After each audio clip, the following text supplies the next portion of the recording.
alzato, oh vela ciao, vela ciao, ciao, ciao. Una mattina mi sono alzato e ho trovato l'invasor, un partigiano, portami via. Oh vela ciao, ciao, ciao, ciao, partigiano, portami via. 안녕하세요. 문학의 실화다 이콩입니다. 여러분, 앞에서 노래 듣고 오셨죠? 이 노래의 제목은 벨라차오로 동물농장이란 소설 속의 혁명곡입니다. 이 책에서는 메인 등장인물로 사람이 아닌 돼지, 닭, 말, 개, 당나귀 등등 여러 동물들이 등장합니다. 메이저란 늙은 돼지를 통해 농장의 동물들은 인간으로부터 벗어나 평화로운 삶을 살기 위한 혁명을 준비합니다. 혁명은 어처구니 없게 성공하게 되고 동물들은 원하던 삶을 얻게 되죠. 동물 중 가장 똑똑한 돼지 스노볼과 나폴레옹을 중심으로 농장의 시스템이 돌아가게 됩니다. 그러나 두 돼지는 농장 주인을 내쫓고 나서 의견이 계속해 충돌하였습니다. 그러던 어느 날 나폴레옹이 스노볼을 내쫓고 권력을 독점합니다. 뒷이야기는 독재로 인해 타락해가는 과정이 상세히 쓰여있죠. 어쩌면 독재에 대한 인간의 약한 모습을 동물농장 속 동물들에 비유해 비판한 이야기일지도 모르겠네요. 저는 동물농장을 읽은 후 개미를 예로 설명하는 파레토 법칙이 떠올랐습니다. 어느 그룹, 어떤 구성원이건 80대 20 법칙을 따른다는 내용인데 개미 100마리를 놓으면 그중 80마리는 적당히 일하거나 놀고 20마리만 열심히 일하죠. 그런데 그 열심히 일하는 20마리만 따로 모아두면 우습게도 그중 80%에 해당하는 16마리는 또다시 어영부영 놀고 20%인 4마리만 열심히 일합니다. 개미뿐만 아니라 인간도 크게 다르지 않습니다. 어느 시대를 막론하고 역사적으로 인간들은 그들 중 일부가 절대 권력층이 되어 대다수를 장악하고 통제해왔습니다. 그리고 어처구니 없게도 대다수는 그 사실을 인지조차 못하고 오히려 자신의 권리와 인권이 제한되는 상황에도 불구하고 권력층을 옹호하는 아이러니한 태도를 취하게 되죠. 정도의 차이가 있을지는 몰라도 이런 계층적 착취 구조는 너무도 폭넓게 퍼져 있고 너무나 당연시되어 왔고 철저히 교육되어 왔기 때문에 이 구조는 어떤 식으로든 쉽사리 깨지지 않을 것처럼 보입니다. 동물농장의 묘사에 따르면 동물들만의 독립된 공간에서조차 이 법칙이 철저하게 지배하는 것을 볼 수 있습니다.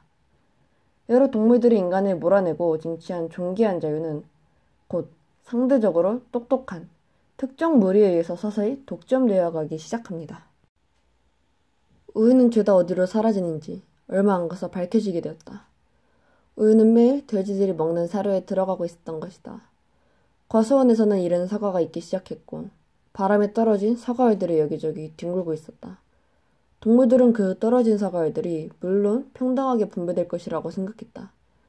그러나 어느 날 그 사과알들은 모두 모아다 마구실에 돼지들에게 갖다 줘야 한다는 명령이 떨어졌다. 이 사소한 사건을 계기로 동물들의 유토피아는 서서히 불평등과 착취의장으로 변화되어 갑니다. 그러나 더욱 안타까운 것은 그 속에 살아가고 있는 대상의 동물들은 착취계급의 철저한 선정과 왜곡된 정보 전달에 의해 뭐가 뭔지도 모른 채 혼미한 상태로 살아가죠. 돼지들이 독재할 수 있던 이유가 무엇일까요? 그 이유는 두 가지입니다. 첫 번째, 기억과 기록의 중요성입니다. 동지들, 그거 혹시 동물들이 잠결에 꾼 꿈 같은 거 아니요? 아니라고 확실히 장담할 수 있어? 동물은 그 결의에 관한 기록을 가지고 있어? 어디 그런 기록이 있어? 동물들이 봉기하여 존스를 쫓아내고 그들만의 농장을 만든 이후에 동물들은 여러 계명과 결의안을 만들어 농장을 꾸려나갑니다. 그런데 자연스레 독재자가 된 나폴레옹과 그를 따르는 돼지무리들은 자신들의 입맛에 맞춰 동물들의 기억을 조작하며 계명과 결의안을 자신들 마음대로 하나둘 바꿔나갑니다. 이젠 눈이 보이지 않는군. 한참 만에 클로버가 말했다. 젊었을 때도 난 저기 쓰여있는 글들을 읽지 못했어. 그런데 저 벽이 좀 달라진 것 같지 않아? 7계명이 그대로 있긴 있는 거니? 벤자민은 이런 일에 끼어들지 않는다는 자신의 규칙을 이번 한 번만은 깨기로 하고 벽에 쓰여있는 글들을 클로버에게 읽어주었다. 7계명은 오간되었고 단 하나의 계명만이 거기 적혀 있었다. 그 계명은 이러했다. 모든 동물은 평등하다. 그러나 어떤 동물은 다른 동물들보다 더 평등하다. 돼지들은 자신의 입맛대로 계명을 바꿔나가다 결국 7계명을 없애버리고 단 하나의 계명만이 남기는데 그 계명마저 자신의 편한 대로 바꾼 계명이었습니다. 어떤 동물은 다른 동물들보다 더 평등하다. 평등하면 평등한 것이지 더 평등하다는 것은 무슨 뜻일까요? 정말 웃기지 않나요? 그들이 가지고 있던 권력은 주황빛으로 물들어 있던 욕심이 아닐까요?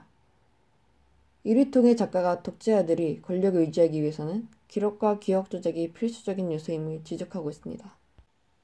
나이 든 동물들은 때때로 흐릿한 기억을 더듬어 준스를 막 쫓아내고 났을 때 그 반란초기의 농장이 지금보다 더 살기 좋았던 것인지 아니면 더 못했던 것인지 기억해보려 했다.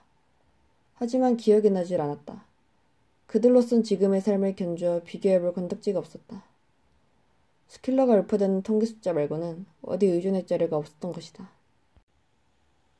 동물들은 조작된 자료 이외에 어디 하나 의존할 자료가 없었습니다. 과거, 현재에 대한 정확한 기록과 기억이 매우 중요함을 알 수 있죠. 정확한 기록과 기억은 독재자의 횡포를 막을 수 있는 하나의 수단이라 볼 수 있습니다. 두 번째는 동물들의 무지함과 무기력함입니다. 동물들은 마차주위로 몰려들었다. 잘 가게 복서, 잘 갔다 하고 동물들을 외쳤다. 이런 멍청한 바보들 같으니. 벤자민이 동물들 주위를 깡충깡충 뛰면서 작은 발굽으로 땅을 구르며 소리쳤다. 이 바보들아, 마차에 써놓은 저 글자들이 보이지도 않아? 그 말에 동물들은 주춤하면서 소리를 죽였다. 염소 뮤레일의 글자를 더듬거리며 읽어보려 하지만 벤자민이 그녀를 지치고 나섰다. 동물들이 죽은 듯 침묵하고 있는 동안 그는 글자들을 읽어내려갔다. 엘프리드 시먼즈, 말 도사람 및 악교 제조업, 윌링던 소재, 가죽과 골분도 취급함, 계집도 공급. 저게 무슨 소린지 모르겠어? 복서가 페마 도축업자한테 끌려가는 거야. 동물들에게서 공포의 소리들이 터져나왔다. 동물들은 글자도 읽지 못할 만큼 무지했습니다. 그렇기 때문에 동료가 도서장에 끌려갔는데도 이를 모르고 잘 갔다 오라며 배웅하고 있죠. 글뿐만 아니라 당시 상황에서 무엇이 잘못된 것인지, 왜 이런 상황이 된 것인지조차 깨닫지 못해 혼란스러워하며 무기력하게 살아가는 안타까운 모습을 볼 수 있습니다. 지식인이었던 당나귀 벤자민은 글을 읽을 줄도 알고 똑똑했지만 불의에 대항하지 않고 침묵합니다. 클로버는 제6계명을 좀 읽어달라고 당나귀 벤자민에게 부탁했다. 그러나 벤자민은 자기로선 그런 일을 끼어들고 싶지 않다며 거절했다. 이 밖에도 벤자민은 스킬러가 계명을 바꾸는 장면을 목격하지만 혼자 콧등을 끄덕일 뿐 아무 말도 하지 않습니다.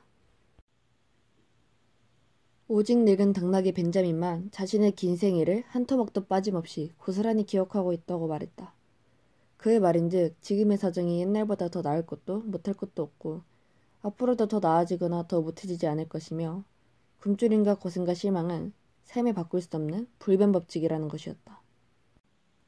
이처럼 벤자민은 모든 것을 꿰뚫어 보고 있음에도 불구하고 나서는 것 하나 없이 그저 침묵하고 삶을 바꾸지 못할 것이라 말합니다.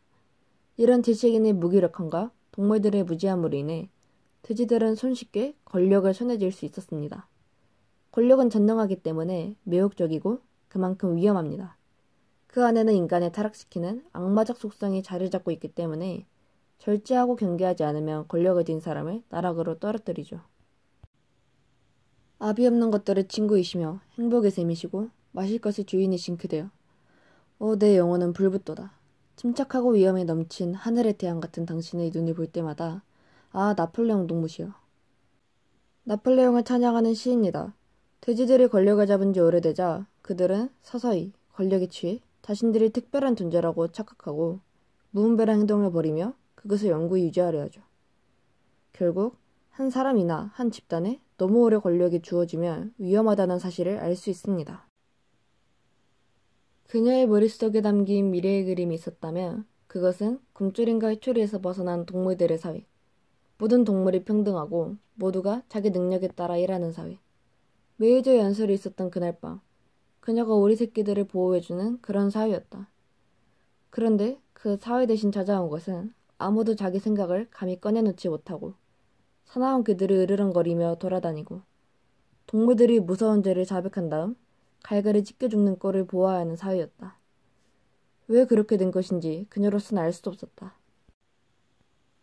클로버가 꿈꾸던, 그리고 동물들이 꿈꾸던 미래는 이런 미래가 아니었습니다. 그들이 목숨을 걸고 존재와 맞서 싸워 농장을 지킨 이유는 모든 동물이 평등하고 강자가 약자를 지켜주는 정의롭고 행복한 삶을 원했기 때문이죠. 다 같이 잘 먹고 잘 살려고 시도한 혁명이 결과적으로 풍족해졌을지 몰라도 나폴레옹 대지 쪽을 제외한 다른 동물들은 더 빈곤하고 살기 힘들어졌습니다. 그러나 그 중에도 행복한 동물들이 있었는데요. 바로 자부심을 가진 동물들입니다. 잘못된 것인데도 자신에게 취해 그것에서 희망을 찾고 행복하게 일하는 동물들이었죠. 그러나 동물들은 희망을 버리지 않았다. 더구나 그들 각자는 동물농장의 명예로운 일원이라는 생각을 단 한순간도 버린 적이 없었다.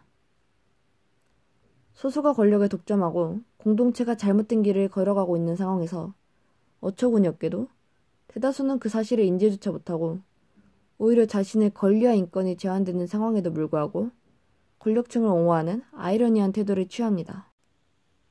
이러한 태도를 지닌 동물 한 마리를 설명하겠습니다.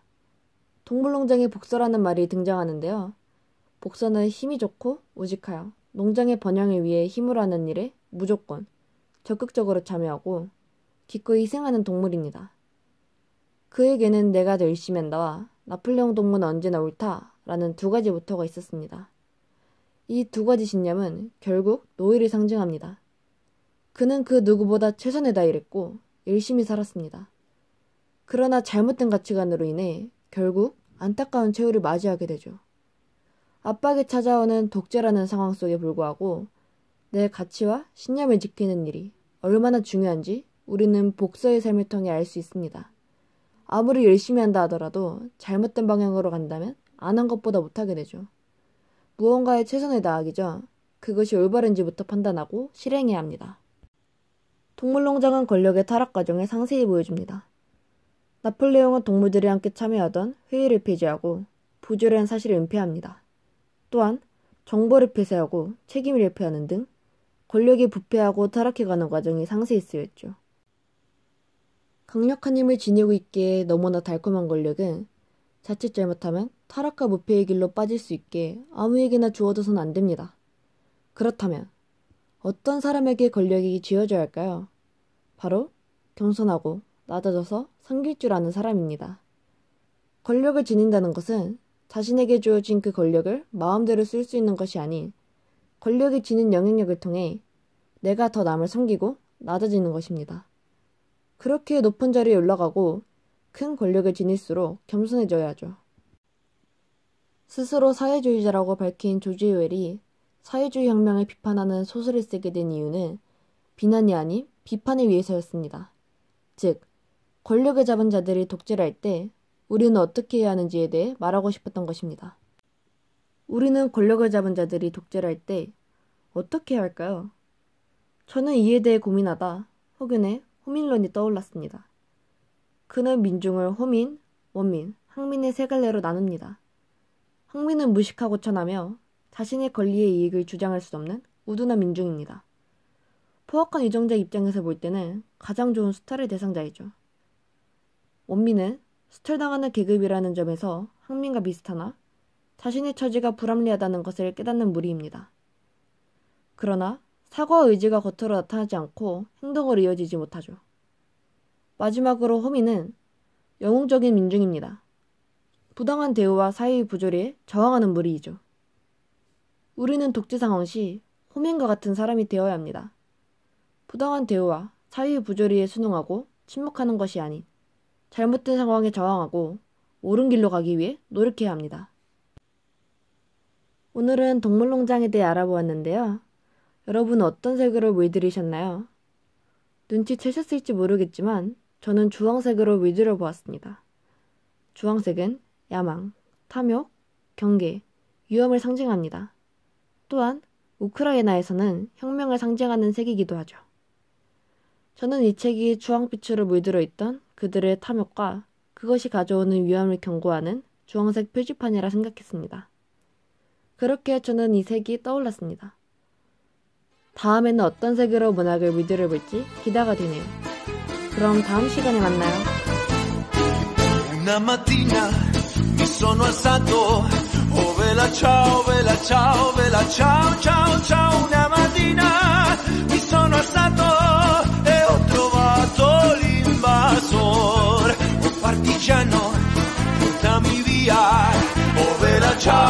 ciao, bella ciao, ciao.